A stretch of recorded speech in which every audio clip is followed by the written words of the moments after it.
I'm Allison, 27 years old, and just last month I lost both my grandparents who raised me while my parents built their business empire.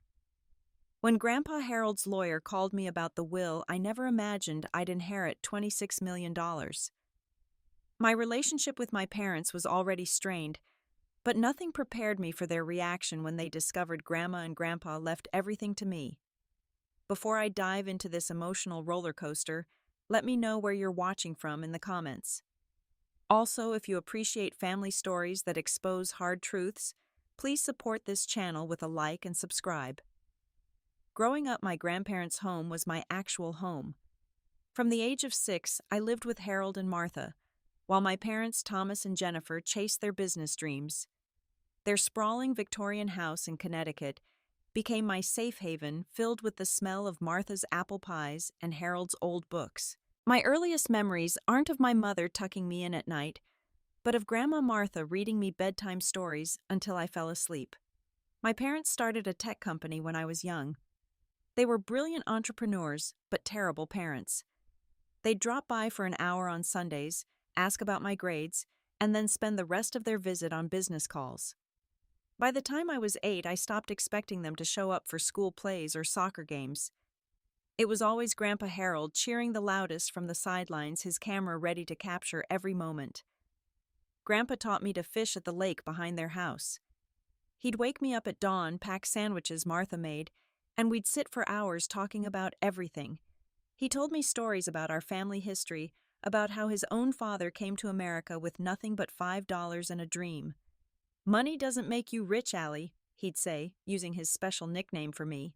"What makes you rich is knowing who you are and standing by your values." Grandma Martha was the heart of our home. She taught me to bake her famous chocolate chip cookies, showing me how to fold in the ingredients just right. On rainy days, we'd sit by the fireplace while she taught me to knit. "Patience creates beauty," she'd say, as my small fingers fumbled with the yarn. Martha was a retired teacher who nurtured my love for education. She'd help with my homework, turning math problems into games and history lessons into exciting stories. My parents rarely called except to tell us they were extending their business trip for another week. I remember crying on my 10th birthday when they promised to come but sent an expensive doll instead with a card signed by their assistant. Grandma Martha wiped my tears and said, "Some people give presents, others give presents. Your grandpa and I will always give you both." I tried connecting with my parents countless times. When I was 12, I made a scrapbook of my achievements, thinking it might interest them. My father flipped through it in 30 seconds before taking a business call. My mother said it was cute, before asking Martha if her organic diet was working because she'd put on a few pounds. Harold and Martha became my real parents in every way that mattered. They attended parent-teacher conferences, took me to doctor appointments, and stayed up all night when I had the flu. They taught me about integrity, compassion, and the importance of education. My grandparents weren't just raising me, they were building my character, something my parents never seemed interested in doing. When I graduated high school as valedictorian, I decided to pursue education instead of business. I wanted to impact children's lives the way Grandma Martha had influenced mine. My parents were furious. During a rare dinner at their modern Manhattan apartment, they made their expectations clear. "Education." "Are you serious?" My father scoffed, swirling his expensive scotch. "We built this business for you to take over someday. What a waste of your potential." My mother added, "Teaching doesn't pay, Allison. We didn't work this hard for you to struggle financially." When I stood my ground, they delivered their ultimatum. If I chose education over business school, they wouldn't pay a dime for college. I left their apartment in tears, feeling like I'd never be good enough unless I became their clone. That night I called Grandpa Harold, my voice shaking as I explained what happened. His response changed everything. "You follow your heart, Allie. Your grandmother and I will handle everything." True to their word, Harold and Martha paid for my education at Boston University. They never made me feel indebted, saying only that my happiness was their investment. I later discovered they'd been saving for my education since the day I was born. College was still challenging financially. I worked part-time at the campus library, and as a tutor to cover my personal expenses, wanting to ease their burden. My roommate Sophia often asked why I worked so hard when my family seemed well off. I never fully explained that my grandparents had already done so much, and I couldn't bear to ask for more. During my sophomore year, Grandma Martha caught pneumonia. I spent my entire winter break by her bedside, bringing her tea and reading her favorite Jane Austen novels aloud. My parents called once to check in, but were too busy with a product launch to visit.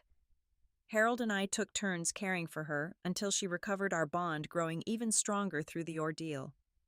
Every milestone in my college years was marked by my grandparents' presence and my parents' absence.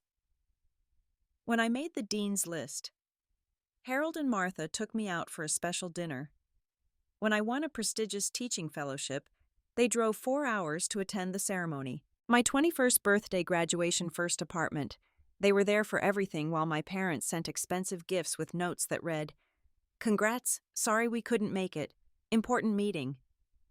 The day I graduated summa cum laude, I spotted Harold and Martha in the audience, their faces beaming with pride. Harold wore his best suit despite the summer heat, and Martha couldn't stop wiping tears of joy. They had front row seats, saved by arriving 3 hours early.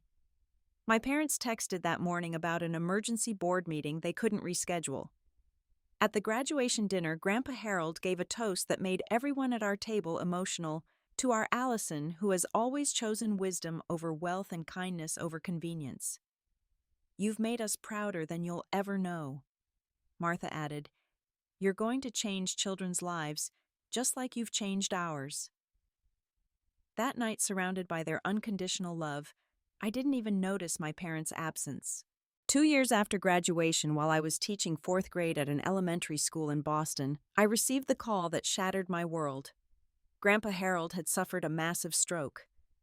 By the time I reached the hospital, he was gone. The man who taught me to fish, to stand tall against bullies, and to always keep my promises, had left without giving me the chance to say goodbye. Martha was devastated. Despite her own grief, she tried to comfort me.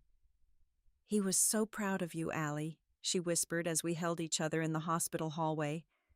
"Every day he told me how lucky we were to have you in our lives." My parents attended the funeral, but spent most of the time networking with distant relatives and old business associates. My father checked his phone during the eulogy, and my mother complained about the catering. Their behavior felt like another betrayal on an already unbearable day.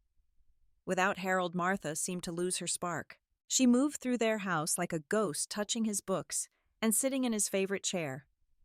I visited every weekend, but I could see her fading. 6 months after Harold's death, Martha's heart, which had given so much love, simply stopped. The doctors called it heart failure, but I knew she died from heartbreak. Martha's funeral was smaller than Harold's, but filled with her former students and neighbors who adored her. Again, my parents showed up late, left early, and barely spoke to me. I overheard my mother telling someone how inconvenient the timing was with their company's IPO approaching. A week after Martha's funeral, I received a call from Daniel Lawson, my grandparents' attorney.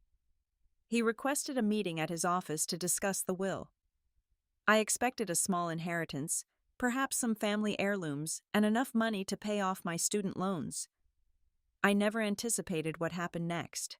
The day of the meeting, I arrived at Daniel's office to find my parents already there, looking impatient.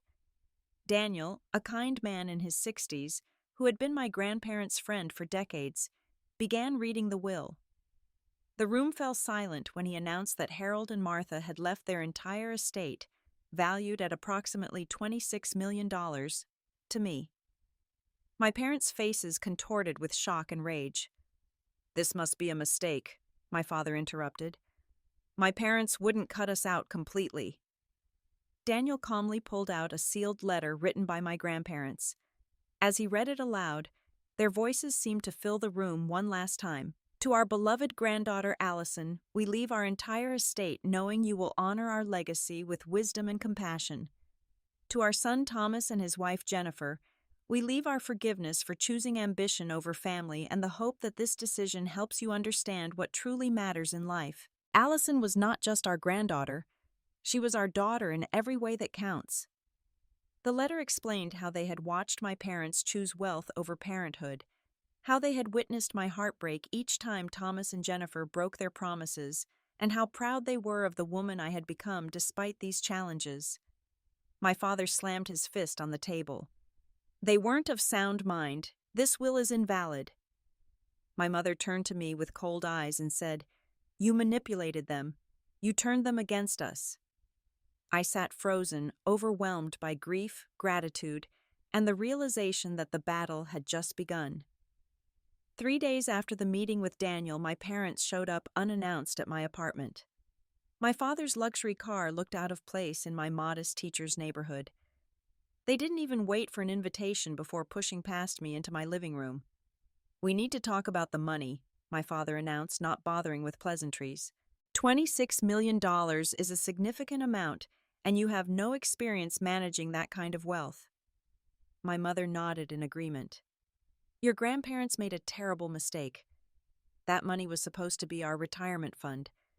We've worked hard all our lives building the business, and this is how they repay us." I stood stunned by their audacity. "You're upset about money when we just lost Grandma and Grandpa.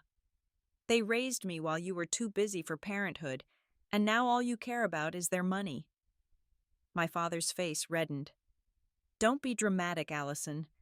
We provided for you financially. We gave you everything. Except your time," I whispered. "Except your presence." My mother's strategy shifted to emotional manipulation. She began crying, talking about their mortgage on a second home and Aspen business loans that were coming due, and how they'd always assumed Harold and Martha would leave them financially secure. "We're your parents," she sobbed. "We gave you life. Don't you think you owe us something in return?" When tears didn't work, my father turned to threats. "If you don't sign over at least half that money, we'll contest the will. We'll claim Harold wasn't mentally competent when he wrote it. Do you really want a long public legal battle?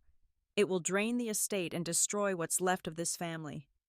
"There is no family to destroy," I responded, finally finding my voice. "You made that choice years ago." Their faces hardened simultaneously. "You have 1 week to reconsider," my father stated coldly. "Otherwise, you'll never hear from us again." "Is that supposed to be a threat?" I asked, surprising myself with my courage. "You've been absent my entire life." They stormed out, but the harassment had just begun. Calls and texts flooded my phone, not just from my parents, but from aunts, uncles, and cousins I barely knew. Some pleaded, others accused me of being a greedy, ungrateful daughter. My father's sister called me a gold digger who had wormed my way into Harold and Martha's hearts for their money. Each message felt like another wound. The people who should have protected me were attacking me from all sides. I changed my phone number, but the emails continued. I felt completely alone, questioning whether I deserved any of this inheritance and wondering if fighting back was worth the pain. My parents' campaign against me escalated beyond anything I could have imagined. Thomas and Jennifer weren't just content to pressure me directly. They began systematically turning everyone against me. They told family members I had manipulated my elderly grandparents when they were vulnerable after Harold's stroke. They claimed I had prevented them from visiting Martha during her final days. The most hurtful lie was that I had threatened to abandon my grandparents in a nursing home unless they changed their will in my favor. My cousin Taylor, once my childhood playmate, called me in tears. "How could you do this to your parents? Aunt Jennifer says you're refusing to even give them enough for basic retirement security." At my teaching job, I received flowers with a card that read, "Congratulations on your manipulation paying off." I later discovered my mother had sent them. My principal called me in, concerned about the family drama that was generating gossip among parents. The final blow came when I discovered my parents had hired Preston Walsh, a cutthroat attorney known for contesting wills. They filed a formal legal challenge claiming Harold had dementia when he updated the will and that I had exerted undue influence over both my grandparents. Desperate to understand what was happening, I asked Daniel to investigate my parents' financial history with my grandparents. What he uncovered was shocking. Over the past 15 years, Thomas and Jennifer had borrowed nearly $2 million from Harold and Martha for business expansions, loans they had never repaid. There was also evidence they had tried repeatedly to convince Harold to invest more in their company, but he had refused after consulting with his financial advisor. Most disturbing was the discovery that my parents had attempted to pressure Harold and Martha into changing their will multiple times over the years. Daniel found emails from my father to his parents' previous attorney, suggesting Harold wasn't thinking clearly about his estate planning as far back as 10 years ago, when Harold was perfectly healthy. The truth became painfully clear. My parents had been counting on this inheritance for years.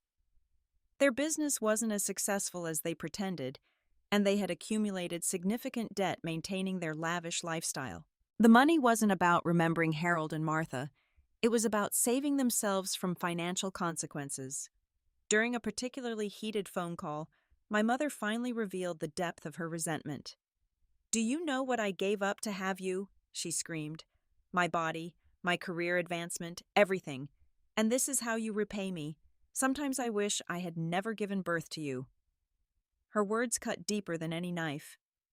I hung up and collapsed on my kitchen floor, sobbing until I had no tears left. That night I realized I wasn't just fighting for my inheritance. I was fighting for my grandparents' legacy and for my own self-worth. After weeks of emotional turmoil, I decided it was time to take control. I scheduled a meeting with Daniel Lawson to develop a strategy against my parents' legal attack. "Allison," Daniel said kindly when I arrived at his office, "your grandfather anticipated this might happen." He pulled out a thick folder. "Harold asked me to prepare this documentation in case Thomas contested the will."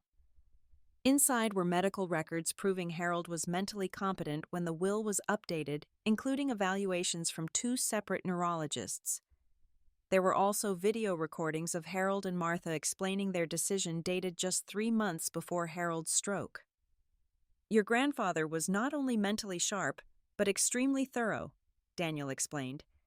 "He documented everything, including your parents' financial requests and his reasons for declining them." Most shocking were the financial records showing how Thomas and Jennifer had systematically taken advantage of Harold and Martha's generosity. Beyond the unpaid loans, there were credit card statements showing my parents had charged expensive vacations to cards Harold had guaranteed, leaving him to pay when they defaulted. "We have more than enough to defeat their claim of undue influence," Daniel assured me. "But Allison, I want you to consider what victory looks like for you. This isn't just about money." His words sparked something in me. My grandparents hadn't just left me wealth. They had entrusted me with their values. Fighting my parents in their style would dishonor Harold and Martha's memory. That night I made a decision. Instead of just defending myself, I would create something positive from this painful situation. I contacted Boston University and established the Harold and Martha Jensen Scholarship Fund with $5 million from my inheritance. The scholarship would support students pursuing education degrees who demonstrated financial need and a commitment to teaching in underserved communities. Next, I hired a documentary filmmaker to create a tribute to my grandparents' lives. We interviewed their former students, neighbors, and friends, capturing the essence of their kindness and wisdom. The film would be donated to the Historical Society in their hometown, ensuring their legacy would be remembered for generations. I wrote a carefully worded social media post about family values and what truly makes someone rich, without ever mentioning my parents by name.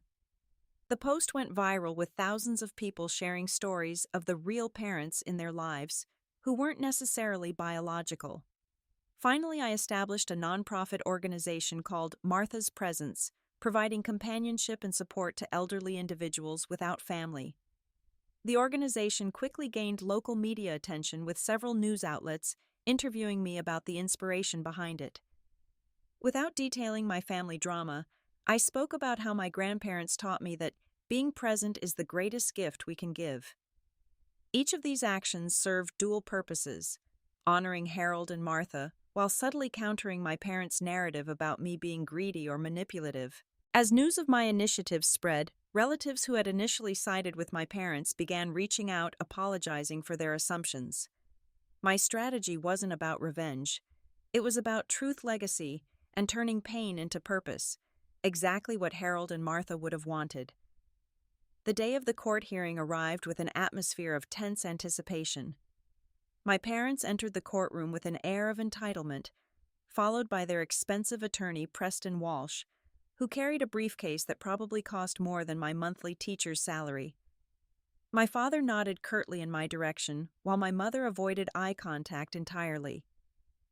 They seemed confident the judge would side with them, the successful business owners, challenging their ungrateful daughter.